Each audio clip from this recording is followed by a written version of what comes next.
Hello बच्चों, स्वागत है आप सभी का आपके अपने चैनल गुरु मंत्र इंस्टीट्यूट में।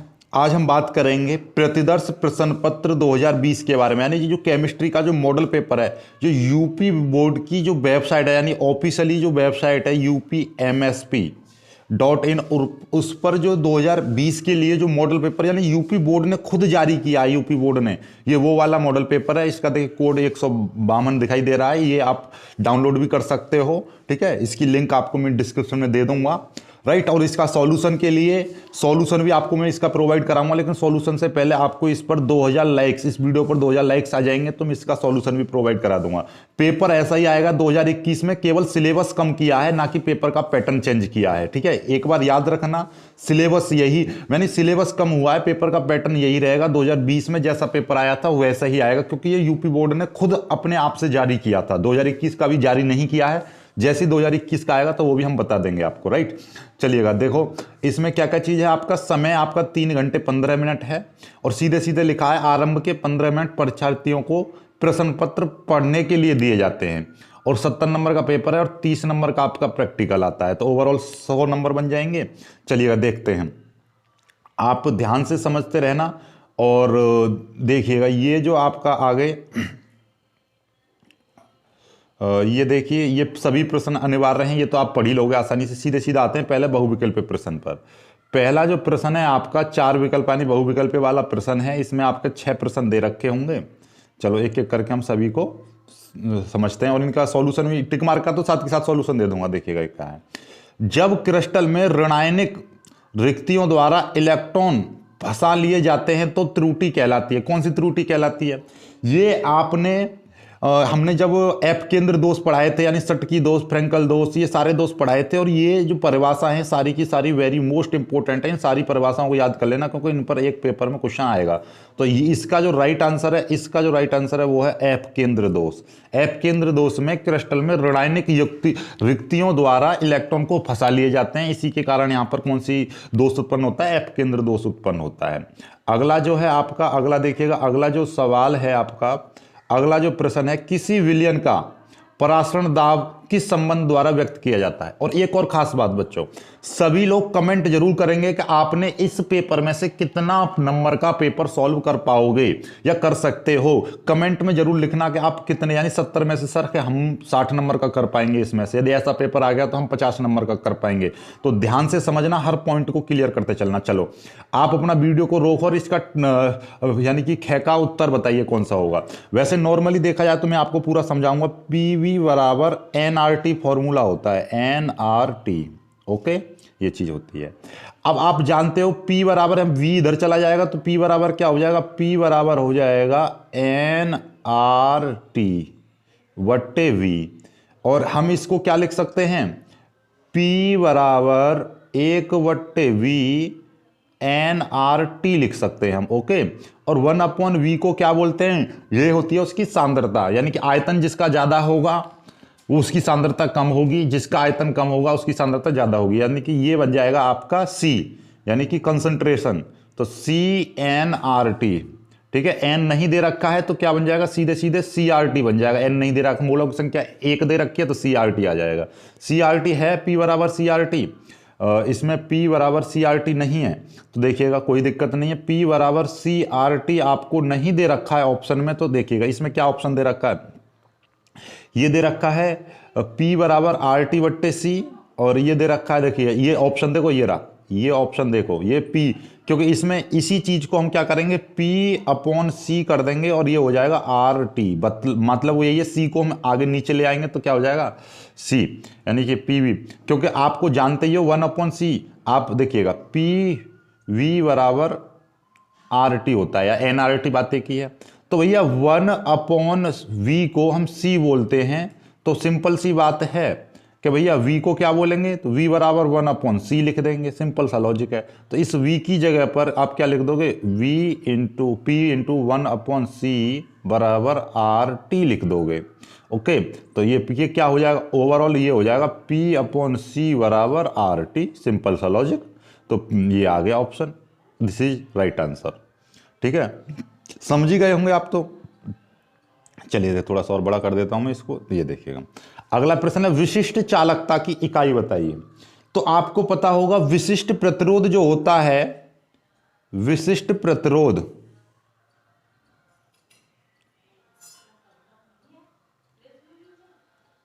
विशिष्ट प्रतिरोध जो होता है उसका मात्रक होता है ओम मीटर, ओम मीटर। और विशिष्ट चालकता का इसका उल्टा कर देंगे तो ये विशिष्ट चालकता का मात्रक बनेगा।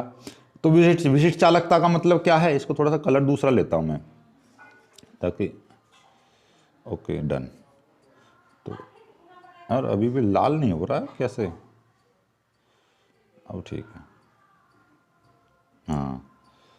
तो ये देखिएगा, तो विशिष्ट चालकता का मात्रक क्या बनेगा, तो भैया आप जानते हो कि ओम मीटर का इनवर्स कर देंगे, ओम मीटर का उल्टा हो जाएगा, यानी कि इस पर इनवर्स लगा देंगे तो क्या हो जाएगा, ओम इनवर्स मीटर इनवर्स।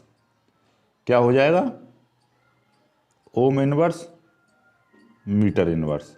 है क्या ऑप्शन ये, ओम इनवर्स मीटर इनवर्स। चलो कोई दिक्कत नहीं है, ओम नहीं, ओम इनवर्स दे रखा है लेकिन मीटर इनवर्स नहीं दे रखा है, तो कोई दिक्कत नहीं है। मीटर इनवर्स नहीं है तो ओम सेंटीमीटर कह दीजिए भाई, ओम सेंटीमीटर, क्योंकि दूरी का मात्रक यदि मीटर लिया है तो मीटर लगाएंगे, नहीं तो क्या हो जाएगा, ohm inverse meter inverse. Simple सा लॉजिक है। तो मीटर नहीं दे रखा है तो सेंटीमीटर, तो ये वाला इसका क्या हो जाएगा, राइट आंसर हो जाएगा। समझ में आई ना बात, नहीं आई भैया। जैसे कि प्रतिरोध का मात्रक होता है ओम, तो विशिष्ट प्रतिरोध का मात्रक होता है ओम इनवर्स। ठीक उसी प्रकार से विशिष्ट प्रतिरोध का मात्रक होता है ओम मीटर। यदि दूरी सेंटीमीटर में दे रखी है तो ओम सेंटीमीटर कह दोगे, तो विशिष्ट चालकता का मात्रक ohm inverse centimetre inverse. Centimetre को आगे लिख दो या पीछे लिख दो, कोई फर्क नहीं पड़ता है। इसीलिए this is your right answer, ध्यान से समझ लेना। अब आगे देखते हैं, अगले प्रश्न पर चलते हैं। अगला प्रश्न देखिएगा, प्रथम कोटि की अभिक्रिया ए बी बराबर ये है, तो ये एक सवाल है। और प्रथम कोटि की अभिक्रिया का ऐसे सवाल मैंने बहुत कराए हैं, तो इसका जो राइट आंसर है वो आएगा आपका 346.5 आएगा।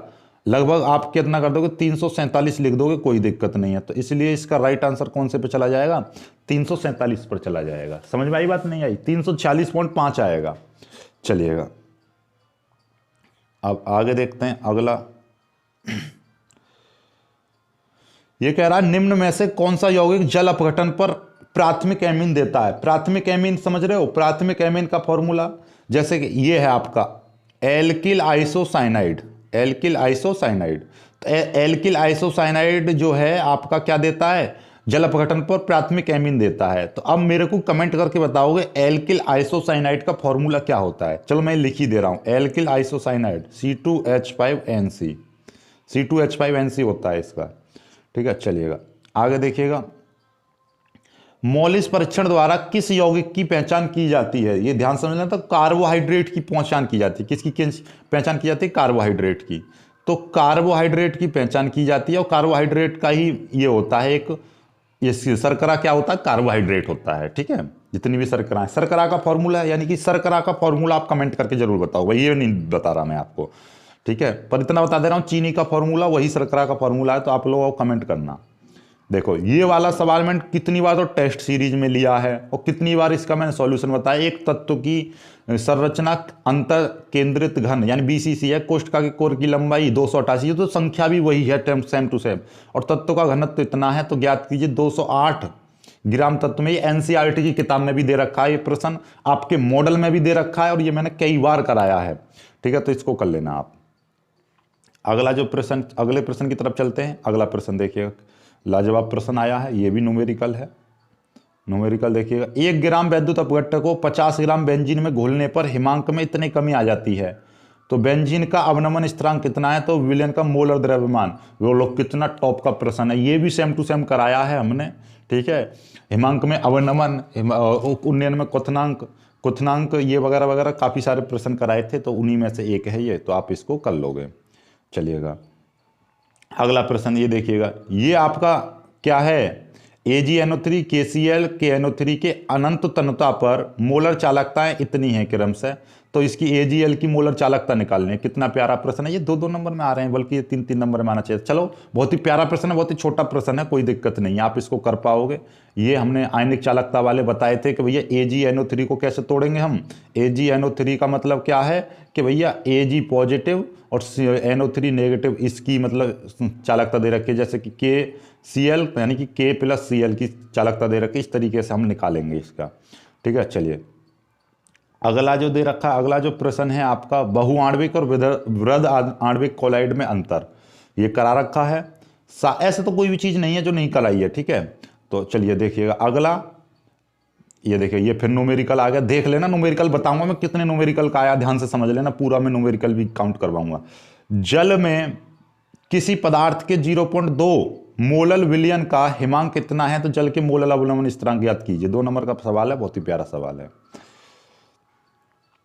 अब अगला देखिएगा, कोलराउस का चालकता संबंधी नियम लिखिए। इसके अनुप्रयोग, कोलराउस का नियम, अनंत अनुता पर धनायनों और ऋणायनों की चालकता का योग उसके विलयन की चालकता के बराबर होता है। ये वाला जो नियम है वो वाला, ठीक है। अब एंजाइम उत्प्रेरण क्रिया, ये अब की बार हटा दी है एंजाइम उत्प्रेरण की क्रिया विधि, तो इसको नहीं करेंगे, ये हटा दिया। इसकी जगह दूसरा क्वेश्चन आ जाएगा, ठीक है। तो चलो आगे देखिएगा, ये क्वेश्चन ये NCERT की एग्जाम्पलर में से लिया गया है। फ्लोरीन केवल एक ऑक्सीकरण संख्या यानी कि -1 ऑक्सीकरण संख्या प्रदर्शित करता है, जबकि अन्य हेलोजन +1 +3 +5 +7 तक ऑक्सीकरण संख्या भी प्रदर्शित करते हैं। क्यों? तो इसका कारण मैंने खूब बताया चीख के, वहां पे जाके कर लेना। चलिए अगला, ये देखिएगा अगला जो प्रश्न है, पोटेशियम डाइक्रोमेट की ऑक्सीकरण क्रिया का उल्लेख कीजिए। पोटेशियम डाइक्रोमेट समझ रहे हो, K2Cr2O7, ये होता है पोटेशियम डाइक्रोमेट। तो इसकी ऑक्सीकरण क्रिया का उल्लेख करना है। मतलब कुल मिलाकर देखो रिएक्शन कैसे आती है, देख लो। हम इतने दिन से इसलिए रिएक्शन पर फोकस कर रहे हैं कि इसमें पोटेशियम डाइक्रोमेट की ऑक्सीकरण क्रिया लिखनी है पहले, फिर उसके बाद में पोटेशियम डाइक्रोमेट की आयोडाइड आयन से क्रिया, और पोटेशियम डाइक्रोमेट की H2S के साथ क्रिया। ये तो कल ही रात कराई है, H2S के साथ क्रिया, पोटेशियम डाइक्रोमेट की H2S हाइड्रोजन सल्फाइड से क्रिया। तो ये तीन रिएक्शन बन गई, 3 नंबर की एक केवल रिएक्शन लिखनी है यहाँ पर, ठीक है। चलिए इस तरीके से आती है रिएक्शन, तो आपको घबराना नहीं है, बस बहुत ही प्यार से करना, ठीक है। अगला देखिएगा, ये दे रखा है अगला क्वेश्चन, इसमें युग्मन अभिक्रिया लिखनी है, ग्रेवियल थैलीमाइड संश्लेषण अभिक्रिया लिखनी है, डाइएजोनीकरण अभिक्रिया लिखनी है। ये वेरी मोस्ट इंपोर्टेंट रिएक्शन है, ये लगभग कई बार रिपीटेड आती हैं, ठीक है, किसी ना किसी सेट में जरूर मिलेगी, ठीक है। और ये देखिएगा, ये बेकेलाइट पॉलिएस्टर, ये आपके चैप्टर से हटा दिया है, यानी कि ये वो वाला है आपका बहुलक वाले चैप्टर से है, बहुलक वाला चैप्टर आपके उसमें से हटा दिया है अब की बार, तो इस बहुलक को। और ये दूसरा वाला जो चैप्टर है कृत्रिम मौद्रक, ये भी चैप्टर आपके इसमें से हटा दिया है, यानी कि ये है दैनिक जीवन में रसायन विज्ञान का महत्व। तो इसकी जगह पे ये वाले जो क्वेश्चन है, इसकी जगह पर आपका आएंगे जैव अणु में से, जो जैव अणु 14वां चैप्टर है उसमें से आएंगे क्वेश्चन। तो ये हटा दिए, इनको नहीं पढ़ना है अब की बार, ओके। चलिएगा, इसीलिए आपको ध्यान में रखनी है ये वाली बात। चलिए देखिएगा, अगला जो प्रश्न है, वेग स्थिरांक का ताप पर क्या प्रभाव पड़ता है? अभिक्रिया 500 से 700 डिग्री वेग स्थिरांक पर इतना 0.0 सेकंड और इतना हो जाता है। तो ये सक्रियण ऊर्जा निकालनी है। सक्रियण ऊर्जा का 1-2 सवाल हमने कराए थे, बहुत ही प्यारे प्यारे सवाल, उन्हीं में से ये एक है, राइट। अगला देखिएगा, अगला जो प्रश्न है आपका, निम्न की व्याख्या कीजिए। ये वाला जो है वर्ण स्तंगी, यानी कि ये वो है आपका, ये चैप्टर भी हटा दिया, यानी कि जो छठा चैप्टर था तत्वों के निष्कर्षण के सिद्धांत, उसमें से है ये, तो ये भी हटा दिया चैप्टर। तो इसलिए मंड परिष्करण, स्तंभ वर्ण लेखनी, यानी कुछ भी नहीं पढ़ना है आपको, ओके। चलिएगा, अब ये वेरी मोस्ट इंपोर्टेंट आता है प्रश्न, किलेट प्रभाव क्या है, इससे क्या तात्पर्य है, इसको समझाइए। और क्रिस्टल सिद्धांत के एक सेकंड, ये हाँ, ये क्रिस्टल सिद्धांत के आधार पर हमें इसके संकुल की रंग, ये बैंगनी रंग प्रदर्शित करता है, यानी कि इसे संकुल आयन, ये बीबीटी सिद्धांत, ठीक है, वहां से आप इसको कर पाओगे, राइट। चलिएगा, बहुत ही प्यारा सा है ये। अब ये वाला देखिएगा, ये फ्रियोन डीडीटी, कार्बन टेट्राक्लोराइड तथा आयोडोफॉर्म के विरचन की विधि। शायद इसमें से मेरे को कंफर्म नहीं पता है कि ये शायद हटा दिया है, फ्रियोन्स वगैरह शायद हटा दिए हैं शायद, लेकिन फ्रियोन्स हटाए हैं या नहीं हटाए, इस पर मैं थोड़ा सा कंक्लूजन नहीं दे पाऊंगा। यदि है तो मैं आपको बता दूंगा, ठीक है ना, आपको अलग से एक वीडियो बना दूंगा जिसमें ये कंफ्यूजन है, क्योंकि मेरे दिमाग में अभी शायद फ्रियोन्स में से कुछ हटाए थे, पर इसका पता नहीं फ्रियोन 1-2 हटाया है या नहीं हटाया, ये मैं आपको चेक करके बताऊंगा, क्योंकि ये मेरे दिमाग में अभी निकल रही है बात। चलिएगा, ये देखिएगा, ये सवाल आपको पढ़ना ही पढ़ना है। देखो, क्यूमीन से फिनॉल बनाने की अभिक्रिया का समीकरण दीजिए। देखो 1 नंबर की ऐसी दो अभिक्रिया लिखिए जिनमें फिनॉल की अम्लीय प्रकृति प्रदर्शित होती हो। देखो एक रिएक्शन ऊपर, एक दो रिएक्शन, ये 3 रिएक्शन हो गई। और फिनॉल की अम्लता की तुलना एथेनॉल से कीजिए। यानी कि ओवरऑल बात यह है कि 5 नंबर दे रहा है तो ये 5 की 5 रिएक्शन करवाएगा आपसे, थ्योरी नहीं पूछ रहा है बिल्कुल भी। तो 5 रिएक्शन ये हो गई है। रिएक्शन आपकी 15 से 20 नंबर की आती हैं। देखो कैसे प्राप्त करोगे, ये 5 रिएक्शन आ गई। कौन कौन सी हैं देखो, आज कल से हमने एक सीरीज चला दी है, उसमें देखो ये ग्रिकनार्ड अभिकर्मक से द्वितीयक एल्कोहल, एथिलीन से मेथिल एल्कोहल, एथिल एल्कोहल से डाईएथिल ईथर, एल्किल आयोडाइड से ईथर, कार्बोक्सिलिक अम्ल से एल्कोहल। तो ये हैं आपकी 5 रिएक्शन। और देखो 5 नंबर की फिर आ गई। देखो ये वाली 5 नंबर की ये रिएक्शन फिर से आ गई। देखो ये वाली रिएक्शन आपकी 5 नंबर से फिर से आ गई है। क्या होता है, जब एसीटोन में अमोनिया गैस प्रवाहित करते हैं, एसिटल्डिहाइड एल्यूमिनियम एथॉक्साइड से अभिक्रिया करता है, फार्मिक अम्ल की क्रिया एथेनॉल से कराते हैं, बेंजल्डिहाइड की एथिलीन से क्रिया होती है, ग्लेशियल एसिटिक अम्ल पर फास्फोरस ट्राइक्लोराइड। तो यानी कि ये सारी रिएक्शन, अब हमने सीरीज स्टार्ट की है, कभी केवल 2 पार्ट अपलोड किए हैं, तो आप चिंता ना करें, आपकी सारी रिएक्शंस हमारे उसमें हो जाएंगी। ठीक है, 2 सीरीज चला रखी हैं। शाम को 7 बजे, शाम को 7:30 बजे रिएक्शन की चलती है, और शाम को 7:30, 8:30 बजे से 8:30 बजे 9:30 चलता है, यानी फिजिक्स के न्यूमेरिकल्स चलते हैं बोर्ड एग्जाम के लिए स्पेशली। तो ये देखिएगा सारी रिएक्शन आपकी करा दी जाएंगी। अब देखिएगा ये वाला जो प्रश्न है आपका, कोई भी रिएक्शन की टेंशन मत लेना, ये रिएक्शन अलग से आई है। देखिएगा कौन सी रिएक्शन है ये, निम्न विभेद कीजिए, विभेद करना प्रोपेनॉल और प्रोपेनॉन में विभेद करना है, बेंजल्डिहाइड और एसीटोफिनॉन में। तो यानी कि इसकी रिएक्शन के साथ में विभेद करना, रिएक्शन दे दोगे आप अपने आप हो जाएंगे। ठीक है, चलिएगा अब देखिएगा ये कुछ बनाने की विधियां हैं, वेरी वेरी मोस्ट इंपॉर्टेंट। क्या है ये है आपका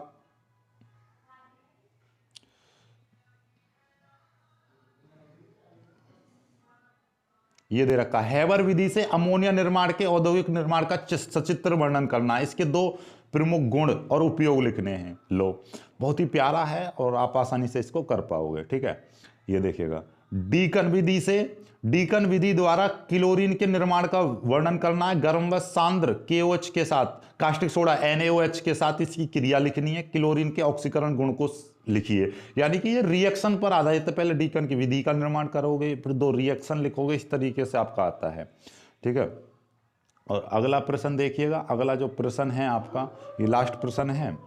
लास्ट प्रश्न देखिएगा, यह है न्यूक्लिक अम्ल क्या होते हैं, इनके 2 कार्य, महत्वपूर्ण कार्य लिखने हैं। और यह है आपका प्रोटीन किसे कहते हैं, प्रोटीन की प्राथमिक, द्वितीयक और तृतीयक, चतुर्थ संरचनाओं की विवेचना कीजिए। बहुत ही प्यारा है और आप इनको कर पाओगे तो ये पूरा चैप्टर खत्म हो जाता है। तो आप लोग सबसे पहली बात तो ये कि कमेंट करोगे कि आप कितने नंबर का कर पा रहे हो, कितने नंबर, नो नहीं है ये भैया, NUMBER ये नंबर है। कमेंट जरूर करना कि सर हम इतने नंबर का कर पाएंगे। और खास बात, जिन्होंने अभी तक हमारा सेकंड चैनल यानी कि मनोज सर वाला जो सेकंड चैनल है वो सब्सक्राइब नहीं किया है तो वो जाकर कर लें, क्योंकि अब मैथ का मॉडल मैं उसी पर सॉल्व कराऊंगा और उसी पर उसका मतलब मोड के मॉडल चलने वाले हैं, क्योंकि 1 तारीख आने वाली है। तो इसलिए सभी लोग अब पढ़ाई पर स्टार्ट कर दीजिए। राइट, चलिएगा। और एक मैथ की एक वीडियो आने वाली है जिसमें आपका पूरा बताया जाएगा स्ट्रेटजी कि आप 15 दिन में मैथ को कैसे कब्जे में ले सकते हो, किस तरीके से आप तैयारी करोगे कि मैथ का 15 दिन में खत्म हो जाएगा। ठीक है, मात्र 15 डेज में मैथ का पूरा खत्म, इस तरीके से पढ़ोगे तो मैं आपको बता दूंगा। ठीक है, चलिएगा आज ही आएगी, आज या कल आ जाएगी वीडियो। बाकी मिलते हैं खूबसूरत वीडियो में, तब तक के लिए बाय बाय, जय हिंद।